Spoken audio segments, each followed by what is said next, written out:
नमस्कार दोस्तों, एक बार आप सबका फिर से बहुत बहुत स्वागत है आप सभी के अपने यूट्यूब चैनल डियर गुरुजी पर। और जैसा कि आप सभी को पता है कि यूपी बीएड प्रवेश परीक्षा लास्ट ईयर भी मैंने तैयारी करवाई थी और इस ईयर भी जो तैयारी आपकी चल रही है, इसके पहले मैंने आपको कुछ और वीडियोस दिए हैं बीएड के ऊपर, तो यहाँ पर आई बटन आ रहा होगा, वहाँ पर आप क्लिक करके उन वीडियोज़ को देख सकते हैं। अदरवाइज़ आप लोग डिस्क्रिप्शन बॉक्स चेक कर लीजिए, आपको सब कुछ मिल जाएगा। तो आज के इस वीडियो में मैं आपको पहले थोड़ा बहुत बता दूंगा सर कि जो बीएड होता है उसमें क्या क्या आता है। कुछ लोग को नहीं पता, काफ़ी लोग को ये भी सवाल आ रहे थे, तो सबको पता है भाई 2 पेपर होते हैं। देखिए, जो भी आपका पेपर होता है 2 पेपर होते हैं। जो पहला पेपर होता है आपका, उसमें सामान्य ज्ञान आता है, जो कि सामान्य ज्ञान के 50 क्वेश्चन होते हैं, और हिंदी होता है। और पहले पेपर में हिंदी के भाई आपके 50 क्वेश्चन होते हैं, यानी कि पहला क्वेश्चन जो है होता है आपका 100 क्वेश्चन का होता है, याद रखिएगा, जिसमें 50 क्वेश्चन सामान्य ज्ञान और 50 क्वेश्चन आपका हिंदी का होता है। ठीक है। इसके अलावा अगर हम बात करते हैं भाई सेकंड पेपर के बारे में, तो जो सेकंड पेपर होता है तो आपके ऊपर डिपेंड करता है कि आप कला वर्ग से है या विज्ञान, यानी कि आप साइंस साइड से या आर्ट साइड से हैं। तो जो कला वर्ग वाले होते हैं और साइंस साइड वाले होते हैं, उन दोनों के लिए रीजनिंग तो आता ही आता है। रीजनिंग के अलावा यहाँ पर रीजनिंग के अलावा जो है, जो कला वर्ग वाले होते हैं उनके कला वर्ग से संबंधित आपके जीके जीएस के क्वेश्चन होते हैं, थोड़े बहुत इंग्लिश के क्वेश्चन होते हैं, और आपके क्या बोलते हैं इंग्लिश के अलावा आपके जीके जीएस से संबंधित आपके जो क्वेश्चन है आपके देखने को मिलते हैं। और विज्ञान वर्ग वाले जिस भी साइड से उन्हें बीएससी वाले होंगे या जो भी सब्जेक्ट लिए रहेंगे, उनके हिसाब से उनका जो पेपर है आएगा। तो ये होता है भाई इनका सिलेबस पूरा। और जो सेकंड पेपर होता है रीजनिंग के, उसमें 50 क्वेश्चन होते हैं। और सभी लोग यहाँ पर ध्यान से सुन लो भाई, कल 4 बजे एक धमाकेदार वीडियो आने वाला है। कल सभी लोग 4 बजे याद रख लो, धमाकेदार वीडियो आएगा, जहाँ पर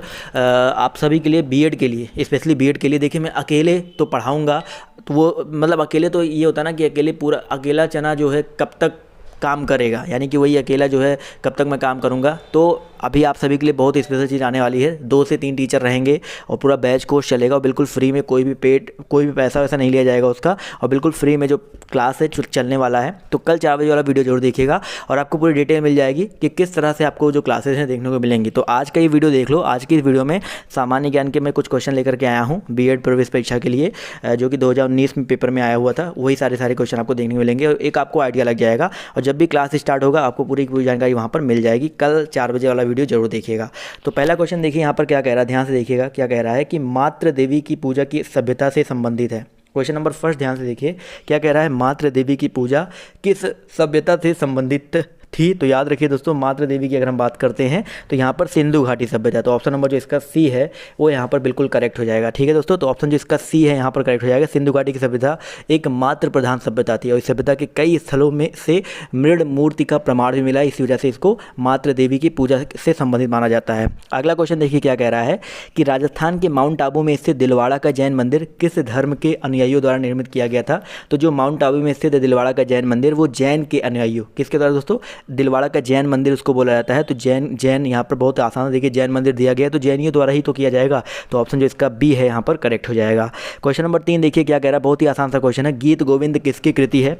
तो गीत गोविंद की दोस्तों अगर हम बात करते हैं तो गीत गोविंद के रचनाकार भाई आपके जयदेव जी हैं। कौन है, जयदेव जी हैं।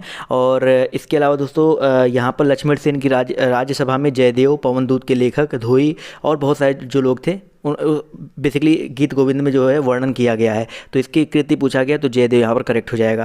क्वेश्चन नंबर 4 कह रहा है कि शिवाजी का राज्याभिषेक जो है कब हुआ था। तो सभी को पता है शिवाजी का जो जन्म है वो 1627 ईस्वी में हुआ था। और शिवाजी की बात करते हैं राज्याभिषेक के बारे में, तो 1674 ईस्वी में ये छत्रपति शिवाजी की जो उपाधि है धारण किए थे। तो यहाँ पर ऑप्शन नंबर जो इसका 1674 यानी कि ऑप्शन जो इसका बी है वो यहाँ पर बिल्कुल करेक्ट हो जाएगा। इसी तरह अगला क्वेश्चन देखिए आपसे यहाँ पर क्या कह रहा है, अकाल तख्त का निर्माण करता इनमें से कौन से सिख गुरु हैं। अकाल तख्त के बारे में बात किया जा रहा है। तो याद रखिए दोस्तों, अकाल तख्त की अगर हम बात करते हैं तो इसके निर्माणकर्ता तो भाई आप सभी को होता है सिखों के जो छठे गुरु थे, सबको याद है छठे गुरु का नाम क्या था, गुरु हरिगोविंद। इन्होंने सिखों को सैन्य संगठन का रूप दिया था, और जो ईश्वर का सिंहासन या अकाल तख्त जिसको बोला जाता है उसका निर्माण करवाया था। इसी के बाद क्वेश्चन नंबर आपका यहाँ पर 6 कह रहा है, भारत के समुद्री मार्ग की खोज किसने की थी। अगर हम बात करते हैं दोस्तों भारत के समुद्री मार्ग के बारे में, तो भारत के समुद्री मार्ग की जो खोज है वास्को डिगामा, सभी को पता है वास्को डिगामा ने किया था। और 20 मई 1498 ईस्वी को ये कालीकट के तट पर पहुंचे थे, और वहां पर वहीं से एक नए समुद्री मार्ग की जो है खोज स्टार्ट हुई थी। अगला क्वेश्चन देखिए क्या कह रहा है कि भारत में पहली अंग्रेजी व्यापारिक कंपनी कहाँ खोली गई। तो सभी को पता है भारत में जो पहली अंग्रेजी व्यापारी कंपनी है वो कहाँ पे खोली गई थी सर, 1611 ईस्वी में खोला गया था। कहाँ पे, मसूलीपत्तनम को और क्या बोलते हैं भाई, मछलीपट्टनम बोलते हैं। और यहाँ पर ये बेसिकली आपका सूरत में, यानी कि ऑप्शन नंबर जो इसका बी है वो यहाँ पर बिल्कुल करेक्ट हो जाएगा। ये बेसिकली मछलीपट्टनम आपका अस्थायी कारखाना था। और अगर हम बात करते हैं सूरत वाले के बारे में, तो 1613 ईस्वी में सूरत में स्थापित किया गया था कारखाना, एक अस्थायी कारखाना था, इसलिए ऑप्शन जो इसका बी है करेक्ट होगा। अदरवाइज अगर आपका अस्थायी पूछा जाए तो आपको क्या बोलना पड़ेगा भाई, मसूलीपट्टनम या मछलीपट्टनम। अगला क्वेश्चन देखिए क्या कह रहा है कि बेगम हजरत महल ने 1857 ईस्वी की क्रांति में किस स्थान से संबंधित रही। तो बेगम हजरत महल की अगर हम बात करते हैं तो बेसिकली ये जो है 4 जून 1857 के ईस्वी के जो आपका जो 4 जून 1857 ईस्वी में क्रांति हुआ था उसमें थी, लेकिन ये किस स्थान से, तो लखनऊ से। तो ऑप्शन जो इसका ए है यहाँ पर करेक्ट हो जाएगा। इसी तरह अगला क्वेश्चन देखिए क्या कह रहा है, गांधी जी के द्वारा क्रियान्वित प्रथम सत्याग्रह जो नील किसानों से संबंधित है, इससे जुड़ा स्थल कौन सा है। नील किसानों की जब भी बात आती है तो सबको पता है कौन सा स्थल है भाई, बिल्कुल सही जवाब, सब लोग बिल्कुल सही सोच रहे हैं, चंपारण। चंपारण, तो यहाँ पर बिल्कुल सही बात है, ऑप्शन नंबर जो इसका ए है वो यहाँ पर बिल्कुल करेक्ट हो जाएगा।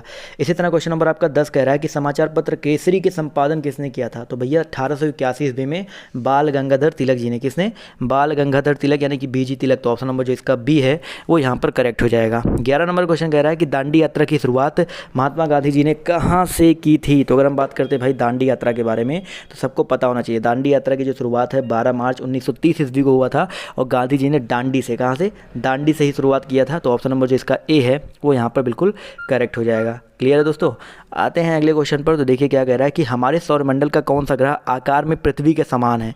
तो अगर हम बात करते हैं अपने सौरमंडल के बारे में तो आपका जो शुक्र ग्रह है, कौन सा भाई, शुक्र की अगर हम बात करते हैं तो पृथ्वी का निकटतम ग्रह है, उसे पृथ्वी का भागनी बोला जाता है। और ये बेसिकली घनत्व, आकार, व्यास में पृथ्वी के समान ही है। और इसे भोर का तारा भी बोला जाता है, सांझ का तारा भी बोला जाता है, सबसे गर्म ग्रह भी बोला जाता है, इसका कोई उपग्रह भी नहीं है। तो इतनी सारी चीज़ें आपको याद रखनी है। अगला क्वेश्चन देखिए टुड्रा है।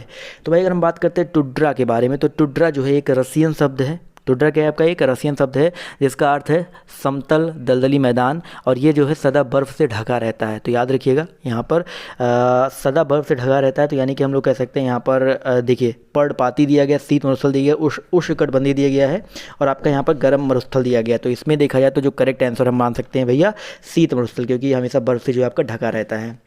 अगला देखिए क्या कह रहा है, वायुमंडल की सबसे निचली परत को क्या कहा जाता है। तो वायुमंडल की जो सबसे निचली परत है इसकी ऊंचाई जो है ध्रुवों पर 8 किलोमीटर तथा विषुवत रेखा पर 18 किलोमीटर होती है। और ये जो है बेसिकली क्या क्या कहलाती है, क्षोभ मंडल, समताप मंडल, ताप मंडल या आपका यहाँ पर मध्य मंडल दिया गया है। तो सभी को पता है, बहुत ही आसान सा क्वेश्चन है। तो बिल्कुल सही बात है सर, क्षोभ मंडल बोला जाता है। तो ऑप्शन जो इसका सी है करेक्ट हो जाएगा। इसी तरह क्वेश्चन नंबर आपका 15 कह रहा है कि भारत का सबसे ऊंचा पठार कौन सा है। तो भाई अगर हम बात करते हैं भारत के सबसे ऊंचे पठार के बारे में तो भारत का जो सबसे ऊंचा पठार है वो लद्दाख का जो पठार है। कौन सा भाई, लद्दाख का पठार, यानी कि ऑप्शन नंबर जो इसका सी है वो यहाँ पर बिल्कुल करेक्ट हो जाएगा। आते हैं क्वेश्चन नंबर 16 पर। तो देखिए क्या कह रहा है, प्रायद्वीपीय भारत की सबसे लंबी नदी है। तो प्रायद्वीपीय भारत की जो सबसे लंबी नदी है वो कौन सी है भाई, ये बेसिकली गोदावरी है। कौन सी, गोदावरी है। अब देखो गोदावरी के बारे में सभी को पता है भाई, गोदावरी अभी मैंने आपको बताया कि प्रायद्वीपीय भारत की सबसे लंबी नदी है। इसको दक्षिण की गंगा के नाम से भी जाना जाता है। ये नदी जो है नासिक के निकट महाबलेश्वर से निकलकर दक्षिण पूर्व की ओर बहती हुई बंगाल की खाड़ी में यानी कि बे ऑफ बंगाल में जाकर के गिरती है। इसी तरह क्वेश्चन नंबर आपका 17 देखिए क्या कह रहा है कि पश्चिमी घाट के उत्तरी भाग को किस नाम से जाना जाता है। तो भाई पश्चिमी घाट के उत्तरी भाग को कोंकण तट कहलाता है। क्या कहलाता है दोस्तों, कोंकण तट कहलाता है। यानी कि ऑप्शन नंबर जो इसका सी है वो यहाँ पर बिल्कुल करेक्ट हो जाएगा। इसमें अवस्थित मैदान से इसमें जो अवस्थित मैदान बेसिकली अगर हम बात करते हैं ये गुजरात से प्रारंभ होकर के केरल तक जाता है और ये 720 किलोमीटर लंबा है। कितना, 720 किलोमीटर जो है आपका लंबा है। 18 क्वेश्चन देखिए क्या कह रहा है कि देखिए कंप्यूटर का क्वेश्चन है कि वह प्रोग्राम जो किसी व्यक्ति द्वारा पढ़ा जा सके उसे क्या कहते हैं। तो भाई वह प्रोग्राम जो किसी व्यक्ति के द्वारा पढ़ा जा सके उसे ह्यूमन कोड कहते हैं। जिसे कैप्चा कोड भी आपने देखा होगा, कई बार आपसे कैप्चा कोड कहता है क्योंकि वो रोबोट से बचने के लिए होता है कैप्चा कोड, इसी वजह से ऑप्शन उसको रखा जाता है ह्यूमन को डिटेक्ट करने के लिए। अगला क्वेश्चन देखो क्या कह रहा है कि निम्नलिखित में से कौन सा भारत की निम्न कृषि उत्पादकता के लिए उत्तरदायी नहीं है। तो 19 की अगर हम बात करते हैं तो भाई भारत के कृषि क्षेत्र के निम्न उत्पादकता के लिए यहाँ पर कौन सा उत्तरदायी नहीं है। तो यहाँ पर देखा जाए तो पहला सहकारी कृषि दिया गया है और आवश्यक आदतों की उपलब्धता दी गई है, भूमि के उपयोग और उसकी अधिकारिता दिया गया है, बहुत सारी चीज़ें यहाँ पर दी गई है। पर यहाँ पर जो करेक्ट आंसर है आपका क्या हो जाएगा सर, यहाँ पर कमजोर वित्त और व्यवस्था और विपणन। तो यहाँ पर निम्न कृषि उत्पादकता के लिए ये आपका ऑप्शन जो इसका डी है ये नहीं क्या बोलते हैं आपका उत्तरदायी नहीं है। इसी तरह 20 नंबर क्वेश्चन देखिए, कह रहा है कि निम्नलिखित में से कौन सा बंदरगाह भारत के पश्चिमी तट से संबंधित नहीं है। तो अगर हम बात करते हैं भाई यहाँ पर भारत के पश्चिमी तट से कौन संबंधित नहीं है, तो तूतीकोरिन बहुत इंपॉर्टेंट है। तूतीकोरिन कहाँ पे स्थित है, तमिलनाडु में स्थित है, और ये जो है भारत के पूर्वी तट पर अवस्थित है। और शेष सभी बंदरगाह जो आपके यहाँ पर नाहस सेवा दिया गया, मारा महोगा दिया गया, कोच्चि दिया गया है, ये भारत के पश्चिमी तट पर अवस्थित है। अगला क्वेश्चन देखिए क्या कह रहा है कि दिल्ली में सर्दियों के समय वर्षा होती है। तो भाई दिल्ली में सर्दी के मौसम में वर्षा पश्चिमी विक्षोभ का परिणाम होता है। किसकी वजह से, पश्चिमी विक्षोभ के कारण जो है वर्षा होती है। तो ऑप्शन नंबर जो इसका डी है वो यहाँ पर बिल्कुल करेक्ट हो जाएगा।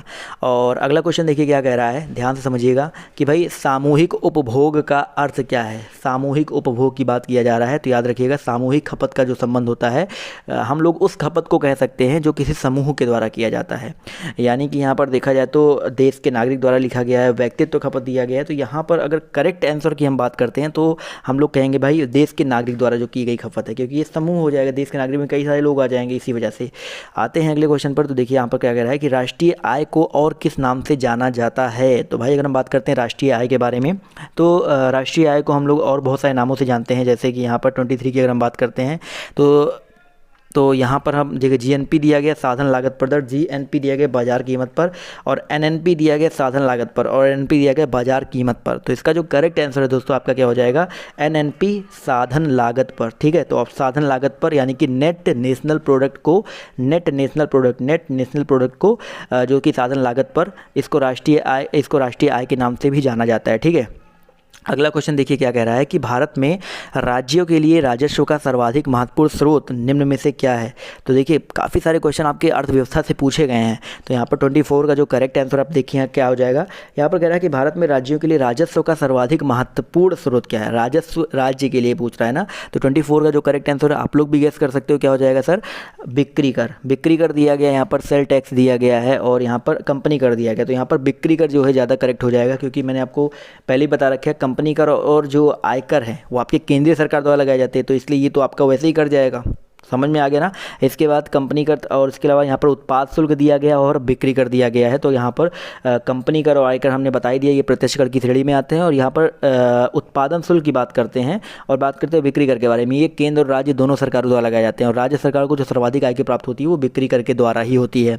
इसी तरह अगला क्वेश्चन देखिए, आप सभी लोग इसका जवाब दीजिएगा कॉमेंट करके कि भारत में किस वर्ष G20 शिखर सम्मेलन की मेजबानी जो है करेगा। तो इसका जवाब आप लोगों को कॉमेंट करके देना है। ठीक है, और इसके अलावा बीएड के लिए स्पेशली मैंने टेलीग्राम ग्रुप बना दिया है, तो आप सभी लोग उस टेलीग्राम ग्रुप से जुड़ सकते हैं, जहां पर सिर्फ और सिर्फ बीएड के वीडियोस मिलेंगे, इसका जो नोटिफिकेशन मिलेगा, इसके अलावा पीडीएफ जो है आपको मिलेंगे, और जो कल नई चीज़ें लॉन्च हो रही हैं उसके बारे में भी आपको बताया जाएगा उसी ग्रुप के माध्यम से और अपने यूट्यूब चैनल के माध्यम से। तो ज़्यादा से ज़्यादा वीडियो को शेयर करें, जिससे और भी लोग बीएड की तैयारी जो करना चाहते हैं, जो कर रहे हैं, वो लोग यहाँ पर आकर के जुड़ जाए। तो आज के इस वीडियो में सिर्फ इतना ही। बाय, टेक केयर, जय हिंद, जय भारत। मिलते हैं आप सबसे नेक्स्ट वीडियो में।